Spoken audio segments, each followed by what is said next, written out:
तो आज हम पढ़ेंगे इन्फ्लेशन और डिफ्लेशन। तो इन्फ्लेशन क्या होता है कि जब भी जनरल प्राइसेस जब भी सभी ऑल गुड्स एंड सर्विसेज के कंटिन्यूसली इंक्रीज़ होने लगते हैं तो उसको क्या कहते हैं, इन्फ्लेशन। और इन्फ्लेशन आने से जैसे कि प्राइसेस इंक्रीज़ हो रहे हैं तो और क्या होगा कि हमारी जो मनी की परचेजिंग पावर है वो क्या होगी, डिक्रीज़ होती जाएगी। तो ये काम कैसे करता है इन्फ्लेशन या डिफ्लेशन। सबसे पहले मनी सप्लाई, जिसको लिक्विडिटी कहते हैं, मतलब कि टोटल कितनी मनी जो मार्केट में अवेलेबल है, जब मार्केट में जो भी मनी सर्कुलेट कर रही है। तो अगर मार्केट में लिक्विडिटी जो कि मनी सप्लाई ज़्यादा होगी तो ऑब्वियसली कि लोगों की परचेजिंग पावर ज़्यादा होगी तो डिमांड ज़्यादा होगी, डिमांड ज़्यादा होगी तो क्या होगा, प्राइजेस इंक्रीज़ होंगे, जिससे क्या होगा, इन्फ्लेशन होगा। तो अभी इन्फ्लेशन को कंट्रोल कौन करता है, आरबीआई और गवर्नमेंट अलग अलग पॉलिसीज़ बना के जो इन्फ्लेशन है उसको कंट्रोल कर सकती हैं। आरबीआई कैसे कि अपनी मॉनेटरी पॉलिसी बनाएगा, गवर्नमेंट अपनी फिजिकल प्रॉपर्टी से क्या करती हैं, इन्फ्लेशन को कंट्रोल कर सकती हैं। जैसे कि वो अपनी मनी सप्लाई मार्केट में कम करेंगी तो जिससे क्या होगा कि परचेजिंग पावर लोगों की कम होगी, डिमांड कम होगी, तो इन्फ्लेशन जो क्या होगा, कम होगा। उसके बाद आगे हम आते हैं डिफ्लेशन पे। डिफ्लेशन क्या होता है कि जब भी जनरल जो प्राइजेस हैं कम होने लगते हैं तो ऑब्वियसली जो मनी की परचेजिंग पावर है वो बढ़ जाएगी। तो इससे क्या होगा कि जब भी काज क्या है इसके डिफ्लेशन के, तो ये इन्फ्लेशन का अपोजिट समझ लो। जैसे कि अगर मार्केट में मनी जो है रिक्वायर अमाउंट से कम है, अगर सर्कुलेशन कम है मनी का, तो क्या होगा कि लोगों के पास पैसा कम होगा।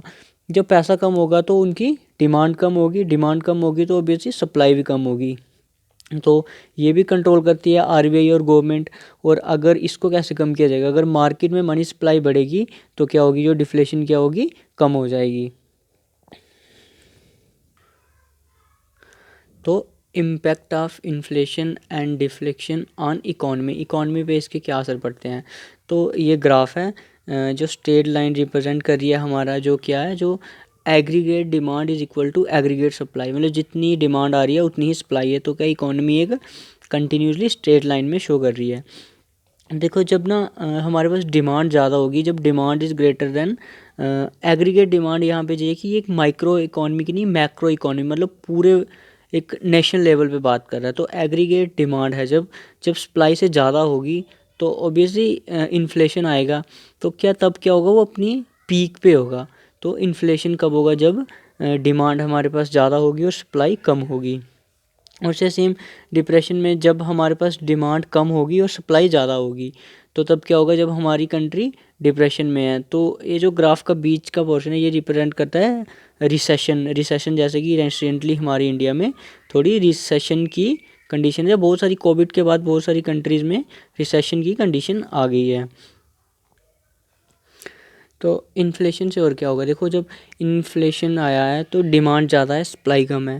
तो अगर डिमांड ज़्यादा होगी तो जो भी कंपनीज़, जो भी मैन्युफैक्चरर्स या जो भी प्रोड्यूस कर रही हैं तो उसके क्या होंगे, स्टॉक्स कम होंगे, जो क्या होगा, डीकमोलेशन होगा। तो इससे क्या होगा, देखो अगर डिमांड बढ़ रही है तो उसकी सप्लाई भी बढ़ानी पड़ेगी, तो मीन्स प्रोडक्शन भी बढ़ेगी। अगर प्रोडक्शन बढ़ेगी तो जीडीपी भी ग्रो करेगी, अगर जीडीपी बढ़ रही है तो इकॉनमी भी ग्रो कर रही है।